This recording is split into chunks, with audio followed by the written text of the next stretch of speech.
Right, Merry Christmas, ladies and gentlemen. This is John from the Mercenary Miniature War Gaming channel, and I am here with my good friend, Dave. Hey!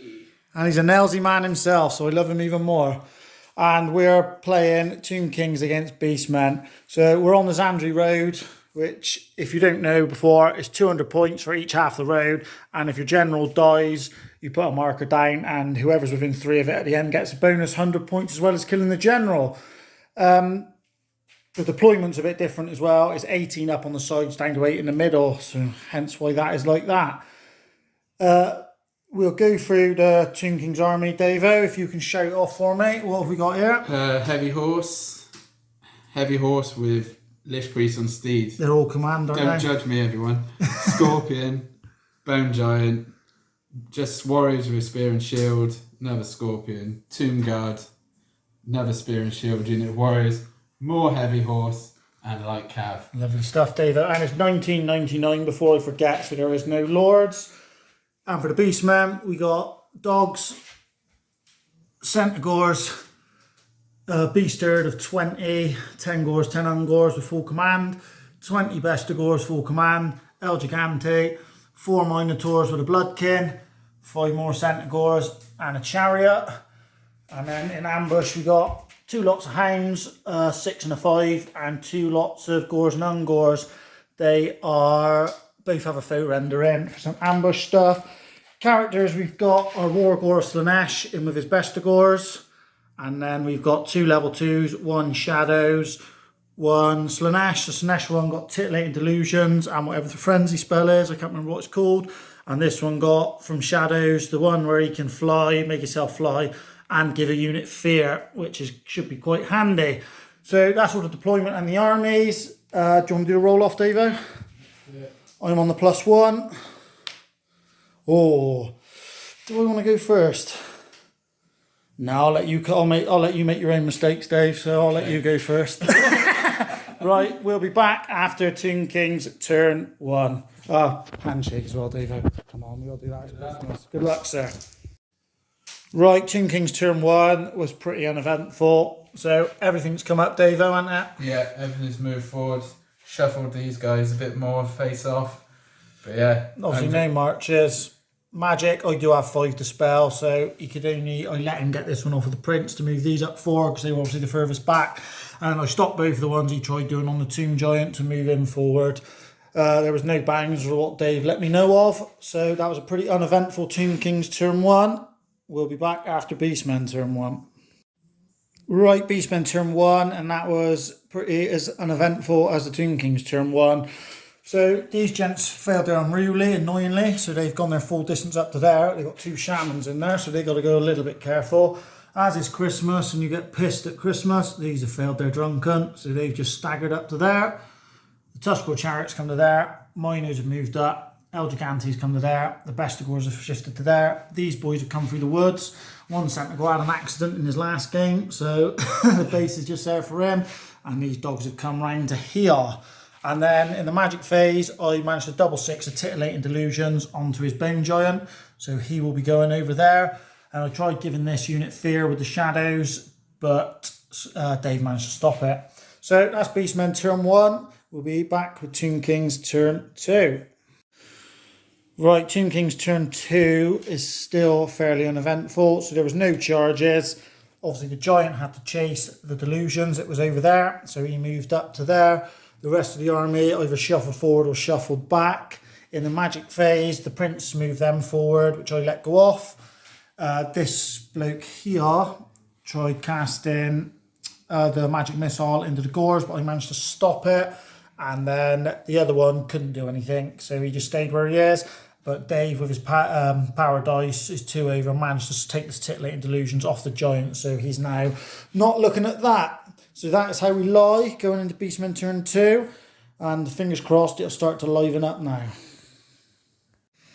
Right, Beastmen turn 2, another tentative turn. Me and Dave just been laughing as we're now on to turn 3 Tomb Kings and there's not one model dead. We are living in the spirit of Christmas and we don't want to kill each other. So all my tests were passed this turn. Centaurs passed, they passed our unruly, and those Centaurs, no, they failed, but they were frenzied. They were well out of range of everything.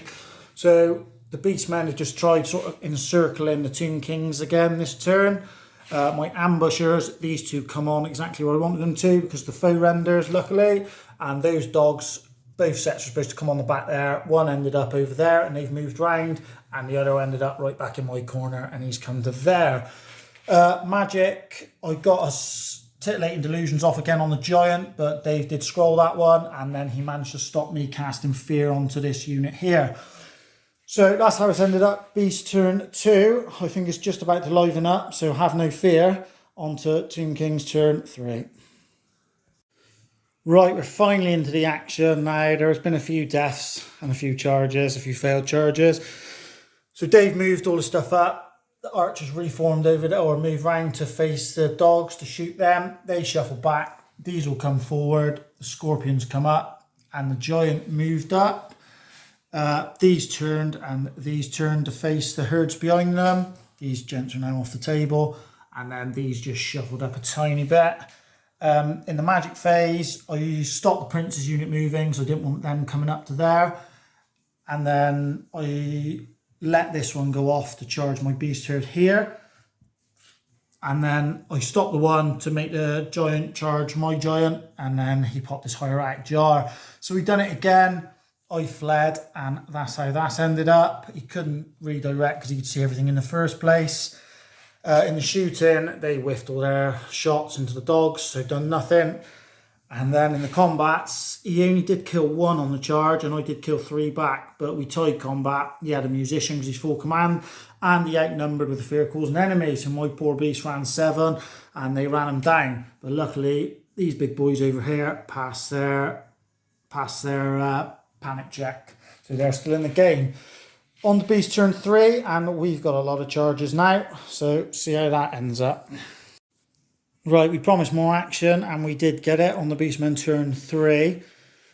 So charges, these charge them. The dogs over there charge the fast calf. The Bestigors charge the giant in the flank, and then the Minotaurs charge this scorpion here. So they failed their fear test. They failed their fear test over there, so they couldn't charge. They're immune to psychology, so they were okay. They went in, and the Minotaurs being immune to psychology, they went in as well. And then the giant rallied. These both moved up to give Dave something to think about. The dogs have just come round here. Those dogs have just come round here, and these Centaurs moved up to here. These guys moved up into the pond. That was movement. In the magic phase, I got a big delusions off. I rolled it on an 18. There was a 2 there, and then Dave rolled that. So it was stupid of me. I completely forgot the blood greed rule on the Minotaurs, which they can't overrun. So knowing that, I thought, well, I'm not going to be able to get in there if I kill the scorpion.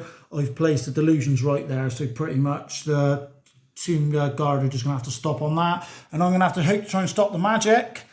And I got Staff of Darkoff off on these after Dave used all his dice and went in the flank of this scorpion here.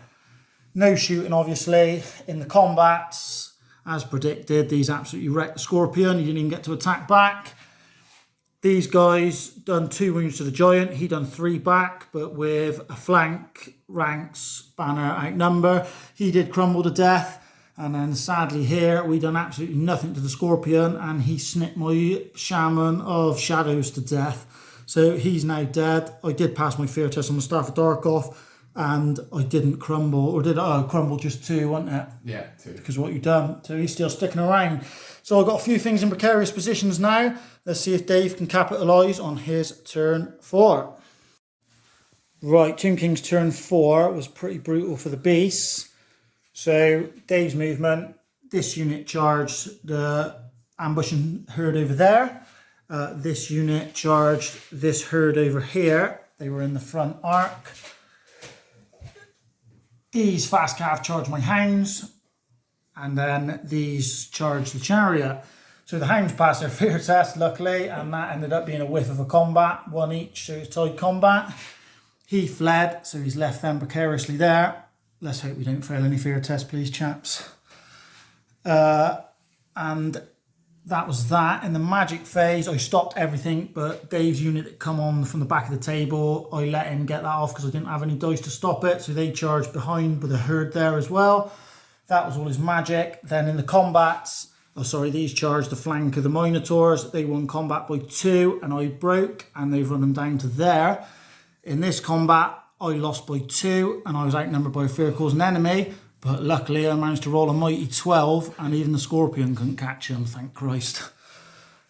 These Centaurs broke from it, so as well as smashing one, they're just cowards that are never going to fight ever.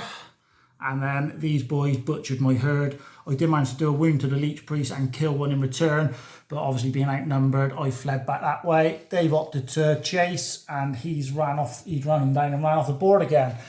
That's how it's looking turn 4. The beasts need a good turn this turn now. We need some rallies and some good charges, and we might be able to get back into it. So we'll see you then.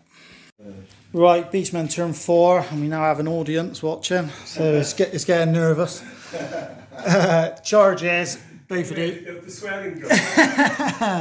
these two boys went into the skeletons. Obviously they're Marcus Lanesh, and he causes terror, so he didn't have to do any tests. These jerks here passed there drunken, but we're supposed to go into the knights. You can see they never, and the dog stayed over there. The rallies, the chariot did rally. These passed their panic check, so they didn't flee. And more importantly, this unit rallied over here. These dogs just moved up to there, so that was me movement done. The magic phase, I done a big Staff of Dark off. Dave couldn't stop it, but then I failed my fear test charging into the Scorpion annoyingly, so they just stayed where they were 2. Like I said, these boys failed their fear test, so they failed their charge, so they stayed where they were 2. And then in the combats, we ripped all the skeletons up, even though the giant did only do pick up and do whatever. He did stamp one, squashed one, but the Bestigors ripped apart the unit. And as I was in the flank, he didn't have any ranks or anything, and we crumbled the rest. I opted to hold instead of overrunning, and then over here we both only killed one again, so the wet noodle contest continues. That's how it is after turn 4. Dave's got some things to do in his turn 5, so we'll be back after this on to Tomb King's turn 5. Right, turn 5 for the Tomb Kings. These charged the chariot, that was down here. These charged the giant, who was here.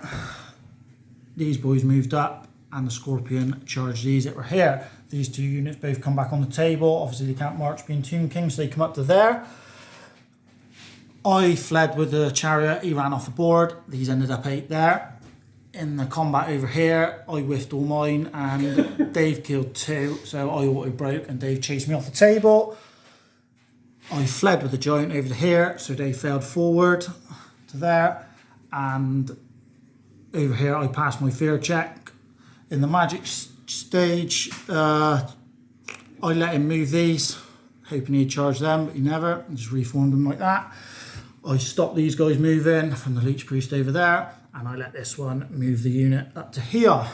In the combats, there was only the one. Oh, sorry, I already explained one. There was only the other one over here. He did snip my shaman to death, but then my foe render did kill his 1 wound Scorpion back. So that was how that went. So it's all pretty much in the balance, I think. The Beastmen need a lot of past fear checks, I think, and we might be able to do something in our turn 5. Right, Beastmen turn 5, and the charges were the Slangors went in to the Tomb Guard, and finally they passed a fear check and a drunken check. So they went in the side of the heavy cav over there.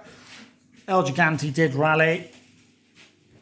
These boys moved out the way to come round to there. These hounds moved up to there. These ones moved to there.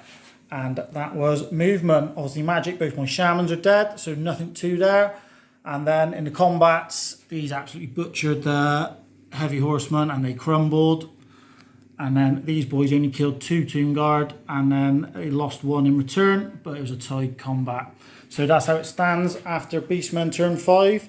On to Tomb Kings turn 6. It's all still in the balance. Right, that was a big Tomb King turn 6. So everything just sort of shuffled round by these boys who were just within 16 of the Bestigors, and they did flank them. In the magic phase, they've got everything to fight again in the combat, but he only killed 3 Bestigors. And then in said combat, he managed to do 2 kills. I done 3 back, but with flanks, outnumber, ranks, he beat me by 4. I rolled around 11, I think, so I broke, and then I rolled a double 1, and these boys rolled a 16.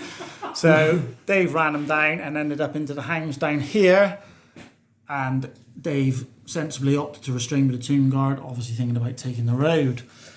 So that was Tomb King turn 6, Beastmen turn 6. It's going to be a pretty quick one, I think, but we'll have to see what shenanigans I can do in that. Right, Beastmen turn 6, and it went about as well as it possibly could have. So these charged in the turn before, but I managed to kill his priest after he ripped the dogs to pieces, and he did stay on the table, and luckily for me, all the rest of my stuff just shuffled around objectives and roads. So that was turn 6 for the Beastmen. I'm going to have a quick calculate up, and we'll be back to you with the scores. Right, go on then, Davo. What were the final scores?